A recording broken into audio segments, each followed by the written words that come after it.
High বন্ধুরা, আজকে আমরা দেখব স্টেট ব্যাঙ্ক অফ ইন্ডিয়ায় মোবাইল নাম্বার যুক্ত করা বা মোবাইল নাম্বার পরিবর্তন করার ফর্ম কী করে ফিল আপ করতে হয়। তো দেখুন, এটা স্টেট ব্যাঙ্ক অফ ইন্ডিয়ার একটা অ্যাপ্লিকেশন ফর্ম। সবার প্রথমে স্টেট ব্যাঙ্ক অফ ইন্ডিয়ার যে ব্রাঞ্চে আপনাদের অ্যাকাউন্ট আছে তার নামটা এখানে লিখবেন, তারপরে অ্যাকাউন্ট নাম্বার এই বক্সের মধ্যে দিয়ে আপনাদের ব্যাঙ্কের অ্যাকাউন্ট নাম্বারটা লিখে দেবেন, তারপরে ডেট, যেদিনকে আপনারা ফর্মটা ব্যাঙ্কে জমা করবেন সেদিনকার ডেটটা লিখবেন।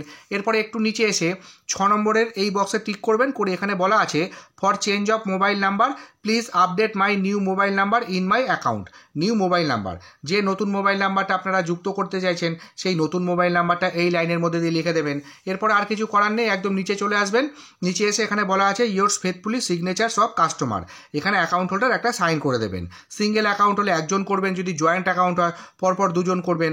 তারপরে ফুল নেম, এখানে অ্যাকাউন্ট হোল্ডার তার নাম এবং টাইটেলটা লিখে দেবেন। তো এইটুকু ফিল আপ করে নিয়ে গিয়ে জমা করে দিলে আশা করি আপনাদের কাজ হয়ে যাবে। তো ভিডিওটা যদি ভালো লেগে থাকে তাহলে অবশ্যই একটা লাইক করবেন, শেয়ার করবেন আর আমার চ্যানেলের সাথে থাকবেন। ধন্যবাদ।